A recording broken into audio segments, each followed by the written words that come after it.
through that, I got introduced to a company called Rockna, and they had a DAC that, even though it was a little bit more inexpensive.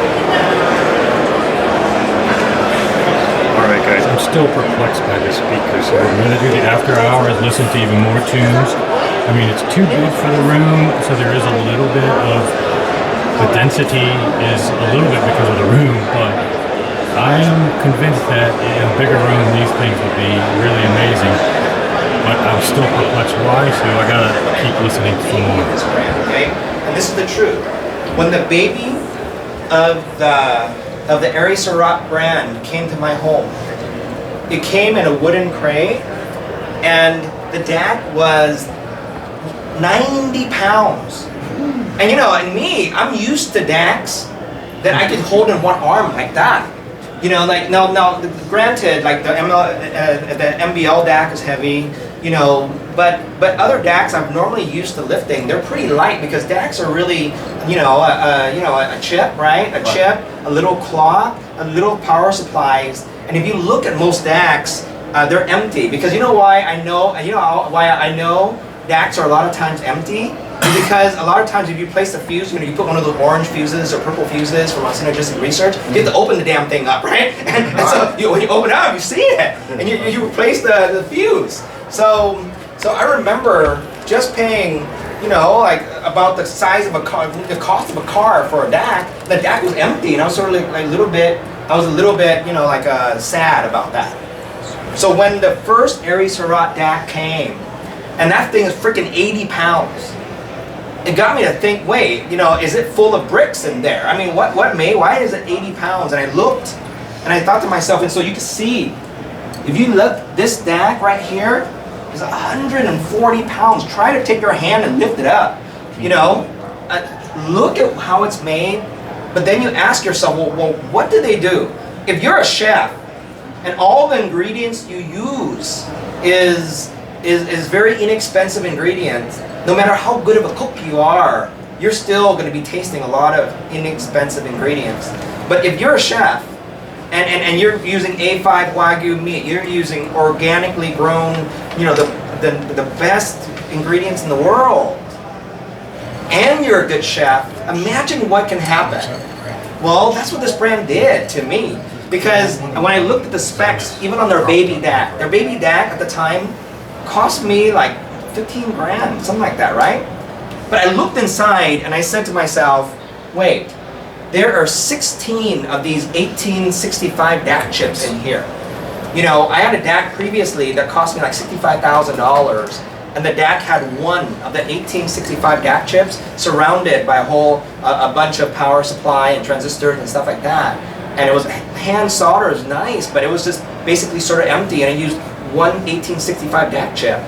And then here I am, I just paid $14,000-$15,000 for a DAC that had 16 of those chips in there, made to a much higher level. And I said, wow, I better start sniffing this brand. When I got the first DAC in, you know, here I have a home with all these different systems, and I literally said to myself, I think this is the best piece of gear, regardless of what type of gear, regardless if it was a speaker, an amp, a DAC, a cable. It was the best piece of gear I've ever had in my home. So that's why I started sniffing the brand. It's not, and that's the true story, you know, and so that's why I'm willing to do a room and have this stuff in there, because it's like I'm putting my name behind it. I'm not, you know, and so this all belonged to me, you know, not like I'm borrowing any of it, you know, and so that's the story behind it. All right, so that's what I want you to understand. So yeah, so I'm gonna put some music on. What type of DAC is it? R to R? It's R to R, brother. See, the 1865 DAC chip is a ladder by itself. You know, some people do their own discrete ladders. The 1865 chip is a ladder. You know, some companies, instead of saying, hey, we're just going to try to build our own ladder, we're going to go ahead and use that ladder, and we're just going to build everything around it.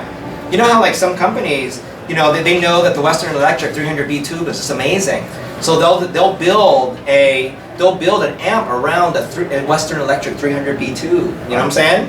You know, these days the L-Rock tube with the new tungsten, you know, they love it. So they'll say, oh, hey, you know, I'll build, you know, pieces around that tube because it has that sonic quality.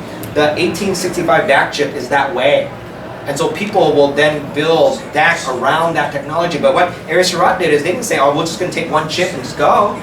Man, we're going to take 16 chips. On our cheapest DAC, we'll have 16 chips. You know, on our second cheapest DAC, we'll put 32 of those chips in there, 16 chips per side.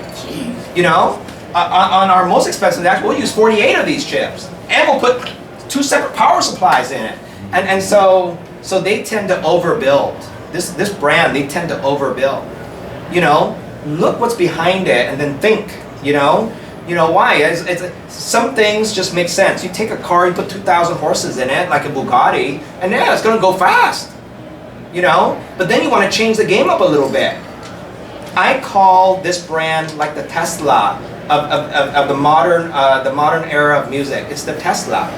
It's owned by young people, all right? And so they said, you know what? Bugatti could go have 2,000 horsepower, but you know what we're gonna do?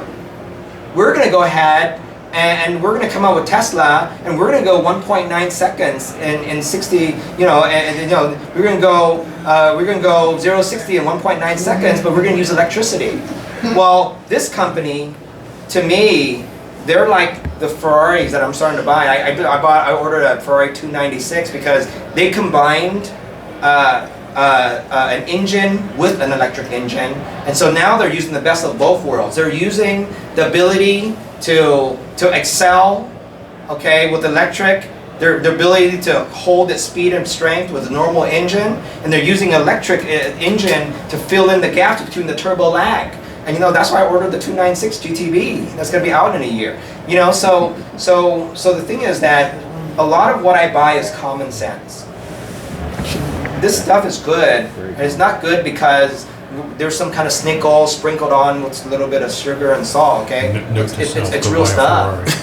And that's why some of this stuff is so special. So that was smart. That's why some of this stuff is so special. Okay? Beautiful. Very good presentation. Beautiful. Yeah. Good. See, I didn't prepare that. I just wanted to. Right. See, if I prepared that, this is just because exactly. I'm passionate about it. That's all. I know. Okay? And if you buy a piece of equipment, you get a free ride to Ferrari. Just kidding. Well, my wife gets hers first. No, if you buy this equipment, you get a free Ferrari. What Ferrari do you have now? You have one now? I have a few. I have a couple. Okay. I collect things. Do you have the Stradale, the new I one? have a couple McLarens. I have a Bentley, but special Bentley, Montsori Bentley. You know, I have a Ferrari. I have a couple Teslas. You know, but I have the Ferrari F8 coming, and then I have the 296 GTB She on brought order. Steven here. Yeah, I have that. I have that. Yeah. Okay. I'm coming to see you. Yeah. No, guys. Hey, look. One of the things I do with my friends is that I invite my friends to come to my place and visit. And see all 8 of my systems, and you know, and you'll see where my ears come from, because sometimes if I'm helping someone, I need to see I need you to see where my ears come from, Right. and I need to see where your ears come from, and make sure that your ear likes what my ears are hearing. I hear you. I got you. Yeah. That's why I always ask people what type of system you got before I even try to buy something from you, because Yeah. if you ain't at my level yet, then why could I get on your level? Yeah, You know, you're just gonna bring me down yeah, for sure. or waste my time. So let's turn something on and let's have some fun. Yeah, sound good, man. It sounds See, good. we're after hours, so I'm gonna turn it up louder. I'm just gonna have fun. Over on that side. Please, audiophile tracks, okay? Yes. I'm gonna come over here if you don't mind. You don't mind the pictures, do you? Nah, No, more the better. Post it. yes, man. Good morning is what she said. Sweet candy We played this earlier. That was good. Really good. before we get out of bed. And good